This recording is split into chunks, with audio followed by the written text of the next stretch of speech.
अस्सलाम वालेकुम एवरीवन। मेरा नाम मोहम्मद आसिफ सुल्तान है और मैं साइकोलॉजी डिपार्टमेंट से हूँ 8th सेमेस्टर से।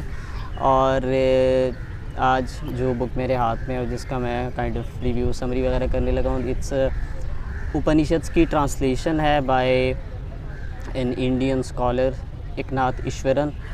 तो पहले थोड़ा बहुत ऑथर के बारे में कि हु वाज ही। बेसिकली ये केरला में पैदा हुए थे अराउंड 1910 में, एंड वहीं पे he got his early education और सारा कुछ, and then he became professor of क्या से कह लें English literature University of Nagpur में। और वहाँ से फिर he went to US Fulbright scholarship पे कोई 1959 में, और वहाँ पे यूनिवर्सिटी ऑफ कैलिफोर्निया बर्कले के अंदर उन्होंने अपना जो सारा ऑलरेडी वो कर रहे थे इंग्लिश लिटरेचर के अंदर वो उसी को कंटिन्यू किया, बट साथ साथ उन्होंने कुछ और कोर्सेज़ भी इंट्रोड्यूस कराए। बेसिकली वहाँ पे ही उनका इंट्रोडक्शन हुआ था टू मेडिटेशन और मिस्टिसिज्म और इस तरह के सारे थीम्स के बारे में। तो he was the first one जिन्होंने यूनिवर्सिटी ऑफ कैलिफोर्निया बर्कले के अंदर एक मेडिटेशन के ऊपर एक कोर्स भी स्टार्ट किया था, which was the first accredited course किसी भी मेजर यूनिवर्सिटी के अंदर। तो उनकी फिर जो वर्क्स हैं उन्होंने ट्रांसलेशंस की हुए हैं, गीता की, उपनिषद की, धम्मपद की, इसी तरह कमेंट्रीज़ भी लिखी हुई हैं ऑफ द सेम बुक्स जिनके मैंने नाम लिए हैं। और इसके अलावा उनका एक अपना पर्सनली डेवलप है एक तरीका मेडिटेशन का, जिन्हें वो पैसेजेस मेडिटेशन के नाम से कहते हैं। एंड एक दो और भी उनके इस तरह के वर्क्स हैं, और उनका एक अपना मेडिटेशन सेंटर भी है, blue mountain centre of meditation, वो भी यूएस के अंदर है। So this was a brief introduction author के बारे में। नाउ इट्स द थिंग के what is Upanishad. Basically Eknath Eswaran इन्होंने लिखा हुआ नहीं है, ही इज़ द ट्रांसलेटर। इसकी उपनिषद की और भी बहुत सारी ट्रांसलेशंस हैं, कमेंट्रीज़ हैं, बहुत कुछ है। सो दिस इज़ वन जो मेरे हाथ लगी है, तो ऑब्वियसली मैं उसी का रिव्यू कर रहा हूँ। तो व्हाट इज़ उपनिषद। उपनिषद से पहले हम थोड़ा सा देख लेते हैं कि इसकी वो क्या है, हिस्ट्री क्या है। तो अराउंड 2000 BC आर्यंस आए इंडिया में, जो ट्रेडिशनल व्यू है हिस्ट्री का। तो उन्होंने अपने जो रिलीजन्स थे और अपने जो गॉड्स गॉडेसेस वो इंट्रोड्यूस कराए इंडिया में आके, और बेसिकली उनके पास हेम्स थे जिनको वो रिसाइट करते थे to worship the natural forces. और ये जो फोर्सेस को वो वर्शिप करते थे, जैसे विंड हो गया, फायर हो गया, अर्थ हो गया, तो इस तरह की चीज़ें, इनको they used to see as a different aspects of the same one divine being.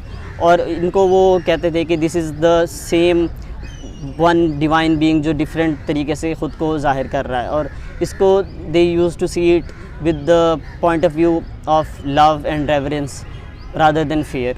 तो अब इन्हीं हेम्स जो जिसको वो रिसाइट करते थे अपनी सेक्रीफाइस के अंदर भी और डिफरेंट चीज़ों के अंदर भी, तब इनकी कमेंट्रीज़ लिखी गई, और ये hymns along with their commentaries they become Vedas, जो कि हिंदूज़ की सेक्रेड 4 बुक्स हैं, ऋग, यजुर, समा और अथर्वा वेद, ये 4 वेद हैं उनके। तो ये इस तरह से बने, और हर वेद के 2 पार्ट्स हैं, एक अर्लियर पार्ट है और एक लेटर पार्ट है। जो अर्लियर पार्ट है उसको कर्मकांडा कहते हैं, उसके अंदर उनके रिचुअल्स के बारे में, और जो लेटर पार्ट है वो जनाना कंडा है, उसके अंदर फ़िलॉसफी है उनकी।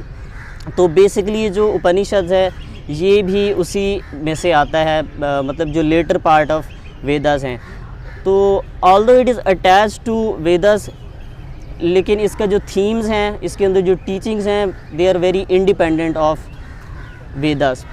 वेदास के अंदर कुछ ऐसी भी पॉइंट ऑफ व्यूज़ हैं, फ़िलासफ़ीज़ हैं जो इसके अंदर डिफरेंट हैं। फॉर एग्ज़ाम्पल द वर्ड ब्राह्मण जो इसके अंदर यूज़ होता है जिस सेंस के अंदर, वो वेदास के अंदर उस सेंस के अंदर यूज़ नहीं होता।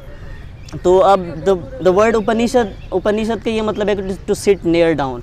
तो ये मतलब स्पिरिचुअल इंस्ट्रक्शंस थी जो एक टीचर एक अपने स्टूडेंट को देता था, और उसके अंदर वो बताते थे कि what they saw in the meditation, और अपनी मेडिटेशन के अंदर क्या क्या ऑब्ज़र्व किया और क्या क्या चीज़ों को उन्होंने देखा।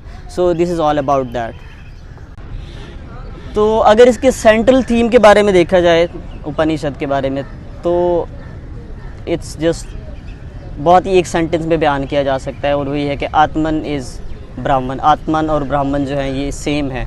अब आत्मन क्या है और ब्राह्मण क्या है, तो बेसिकली उपनिषद के अंदर जैसे मैंने कहा था मेडिटेशन के ऊपर सारा फोकस है यूजुअली, और ये सारी जो ऑब्जर्विंग्स हैं वो डायरेक्टली एक्सपीरियंस्ड हैं, तो उनको ही बयान किया गया है। तो बेसिकली जो अकॉर्डिंग टू द सेजेस उन्होंने मेडिटेशन के अंदर ये सारी चीज़ें एक्सपीरियंस की, और they have observe different states of consciousness या डिफरेंट स्टेट्स ऑफ माइंड। जिस तरह एक आपका वेकिंग एक्सपीरियंस है, अभी जो मैं सारा कुछ एक्सपीरियंस कर रहा हूँ थ्रू माई सेंसरी एक्सपीरियंस, और फिर आपका एक ड्रीम एक्सपीरियंस है जिसके अंदर आप सो रहे होते हैं और आपकी जो अपेरेंट बॉडीली सेंसेशंस हैं उससे आप कोई भी परसेप्शन रिसीव नहीं कर रहे होते, आप आंखों से नहीं देख रहे, आप कानों से नहीं सुन रहे, and you are not feeling from the body, but you still have those sensations. आप ख्वाब के अंदर जो कुछ भी देखते हैं it feels just as real as your waking life. और अगर आप उसकी न्यूरोबायोलॉजी या न्यूरो साइंस के हिसाब से देखें तो these two experiences are almost identical, उसके अंदर कोई भी फ़र्क नहीं। इसी तरह से फिर इसके एक और डीपर एक लेवल है कॉन्शियसनेस का, जिसके अंदर आप स्लीप के अंदर होते हुए आप कोई ड्रीम भी नहीं हो रहा होता, आपकी कोई सेंसेशन कुछ भी नहीं होता, you do not even have that sense of mind या having a sense of personality. तो ये एक और थर्ड स्टेट ऑफ कॉन्शियसनेस है। अकॉर्डिंग टू द सेजेस इसके आगे भी एक स्टेट ऑफ कॉन्शियसनेस है जिसको वो तुरिया या फोर्थ स्टेट कहते हैं। And this fourth state is like के वो उन्हीं लोगों ने एक्सपीरियंस की है हु हैव बीन इल्यूमिन, और जिनको क्या उसे कहते हैं, एक निर्वाणा या मोक्षा, ये सारी टर्म्स यूज़ होती हैं कि मेडिटेशन के थ्रू ये उन्होंने अचीव किया है। तो बेसिकली अब एक इसी बुक के अंदर ही एक कोट हुआ है एल्डस हक्सली का, ही सेज कि साइंस क्या है, science is just reduction of all multiplicities into unities. तो the same thing has happened here कि आपका जो सारा वेकिंग एक्सपीरियंस है या ड्रीमिंग एक्सपीरियंस है जिसके अंदर मिलियंस या ट्रिलियंस जितनी भी सेंसेशंस एक्सपीरियंसेस सारे हो रहे हैं, उसके पीछे क्या है, व्हाट इज़ दैट थिंग जो इन सब चीज़ों को बाइंड करती है। तो उसकी इन्वेस्टिगेशन है, और इसी इन्वेस्टिगेशन से ही we have got this cosmic law, या एक वैदिक ट्रेडिशन के अंदर जिसको रीता कहते हैं, कि ये सारा यूनिवर्स को बाइंड करके रखता है।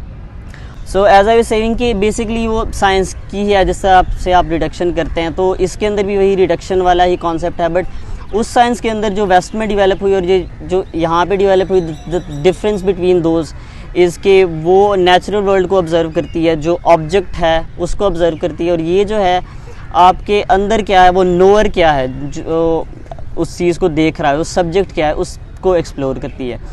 तो द एंड रिज़ल्ट जो इस उपनिषद का है, इट्स जस्ट वन 3 वर्ड का एक हेम है जिसे बहुत ज़्यादा चांट भी किया जाता है इन दिस ट्रेडिशन, वो है तत्वम असि, यू आर दैट। अब यू जो है वो आपका सेल्फ है, और जो दैट है it's just that infinite ultimate reality, और वो उन्हीं लोगों ने एक्सपीरियंस की है जिनको वो मेडिटेशन के थ्रू जिन्होंने एक्सपीरियंस किया। बट इंटरेस्टिंग पॉइंट जो है, मैंने वो चीज़ ऑब्ज़र्व की है कि इसके अंदर और बहुत सी इस्लामिक मिस्टिसिज्म में बहुत सारी सिमिलैरिटीज़ भी मुझे मिली हैं। तो फॉर एग्ज़ाम्पल रूमी के कुछ जो पोएम्स हैं वो उनके अंदर जो थीम्स हैं वो मैंने यहाँ पे ऑब्ज़र्व किए हैं। तो उनमें से just I would like to quote just one of the paras, और उसको रिलेट करके I will just end it. So finally thank you GCU book club के जिन्होंने मुझे ये अपॉर्चुनिटी दी कि I would share all of the things that I read जो मुझे इंटरेस्टिंग लगी। तो आप ज़रूर इस क्लब को ज्वाइन भी करें, उसके चैनल को सब्सक्राइब भी कर लें। Thank you.